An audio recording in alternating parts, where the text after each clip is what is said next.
창세기 41장. 그로부터 2년 후에 바로가 꿈을 꾸었습니다. 그가 나일 강가에 서 있었는데 아름답게 생긴 살진 암소 7마리가 강에서 올라와 갈대풀을 뜯어먹고 있었습니다. 그 뒤에 흉측하고 마른 암소 7마리가 뒤따라 강에서 올라와 강둑에서 이 소들 옆에 서 있었습니다. 흉측하고 마른 암소들이 아름답게 생긴 살진 암소 7마리를 잡아먹어 버렸습니다. 그리고 바로가 잠에서 깨어났습니다. 바로가 다시 잠이 들어 두 번째 꿈을 꾸었습니다. 한 줄기에 토실토실한 좋은 이삭 7개가 자라고 있었습니다. 그런데 보니 마르고 동풍에 시든 이삭 7개가 싹 텄습니다. 그리고 마른 이삭들이 토실토실하고 굵은 이삭 7개를 삼켜버렸습니다. 그리고 바로가 잠에서 깨어나 보니 그것은 꿈이었습니다. 아침에 바로는 마음이 편치 않았습니다. 그가 사람을 보내 이집트의 모든 마술사들과 지혜자들을 불러들였습니다. 바로가 그들에게 자기가 꾼 꿈을 말해주었는데 그 꿈을 풀이할 수 있는 사람이 아무도 없었습니다. 그때 술 맡은 관원장이 바로에게 말했습니다. 오늘에야 제가 그동안 잊고 있었던 제 잘못이 생각났습니다. 언젠가 바로께서 종들에게 화가 나셔서 저와 빵 굽는 관원장을 경호대장의 집에 가두신 적이 있으십니다. 그때 저희가 같은 날 밤에 꿈을 꾸었는데 서로 다른 의미가 있는 꿈이었습니다. 그때 거기에 젊은 히브리 청년 하나가 저희와 함께 있었습니다. 그는 경호대장의 종이었습니다. 저희가 그에게 저희의 꿈을 이야기해 주었더니 그가 저희에게 꿈을 해석해 주었는데 각자의 꿈에 따라서 그 의미를 풀이해 주었습니다. 그리고 그가 저희들에게 해석해 준 대로 일이 이루어졌습니다. 저는 제자리로 돌아오게 됐고 빵 굽는 관원장의 목이 매달렸습니다. 바로가 사람을 보내 요셉을 불러들였습니다. 그들은 즉시 요셉을 감옥에서 데리고 나왔습니다. 옷을 갈아입은 다음 바로 앞에 나갔습니다. 바로가 요셉에게 말했습니다. 내가 꿈을 꾸었는데 아무도 그것을 풀지 못했다. 내가 너에 대해 하는 말을 들어보니 너는 꿈 이야기를 들으면 풀 수 있다고 하더구나. 요셉이 바로에게 대답했습니다. 제가 아니라 하나님께서 바로께 평안한 대답을 주실 것입니다. 바로가 요셉에게 말했습니다. 꿈속에서 보니 내가 나일 강 뚝에 서 있었다. 그런데 살지고 모양새가 좋은 암소 7마리가 강에서 올라와 갈대풀을 뜯어먹고 있었다. 그 뒤를 이어 약하고 보기에 아주 흉하며 야윈 다른 소 7마리가 올라왔다. 나는 이집트 온 땅에 그렇게 형편없는 소들을 본 적이 없다. 그런데 그 형편없고 마른 소들이 처음에 살진 소 7마리를 잡아먹는 것이다.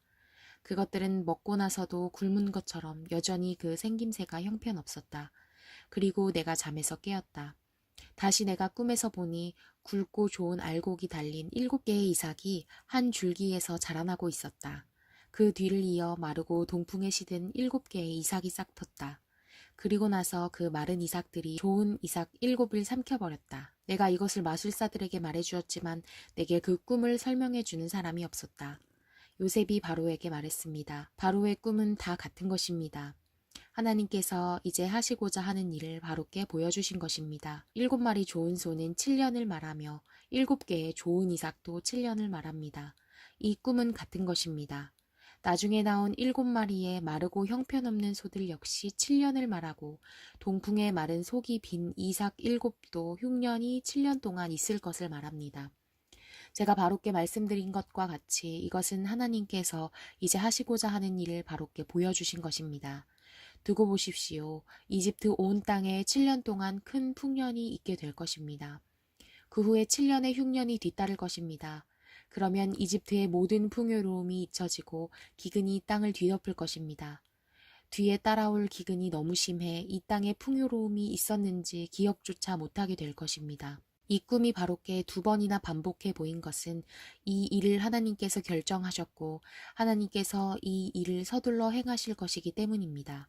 이제 바로께서는 분별력과 지혜가 있는 사람을 찾아 이집트 땅 위에 세우십시오. 바로께서는 이렇게 행하십시오. 온 땅에 감독들을 임명하고 7년의 풍년 동안 이집트에서 추수한 곡식의 5분의 1을 거둬들이게 하십시오. 이제 다가올 풍년 동안에 이 식량들을 모아들이시고 왕의 권한 아래 이 곡식들을 각 성읍들에 쌓아놓고 지키게 하십시오.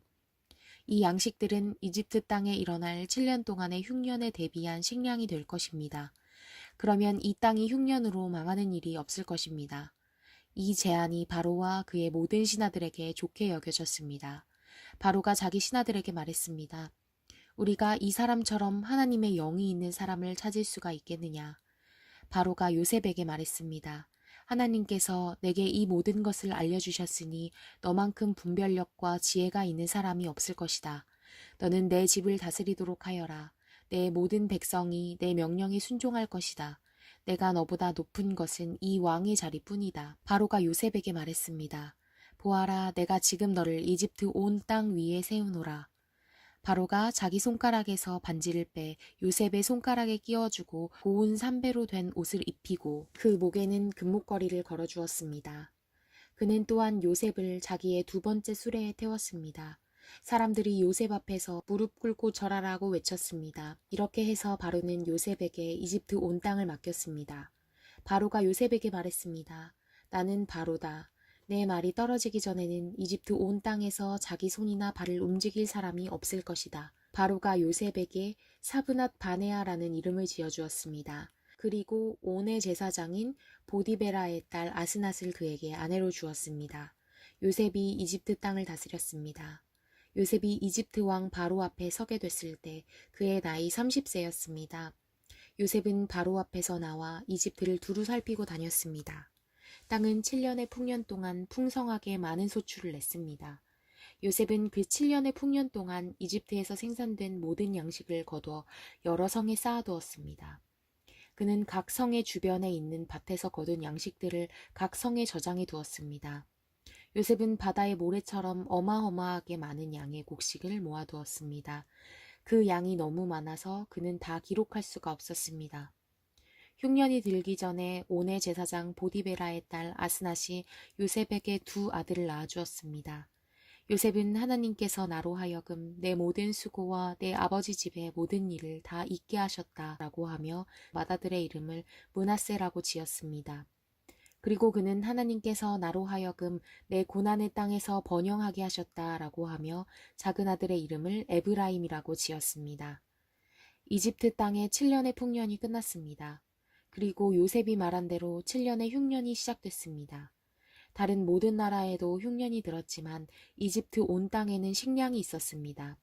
온 이집트 땅도 굶주리게 되자 백성들이 식량을 구하며 바로에게 부르짖었습니다. 그때 바로가 모든 이집트 백성들에게 요셉에게 가서 그가 하라는 대로 하라고 말했습니다.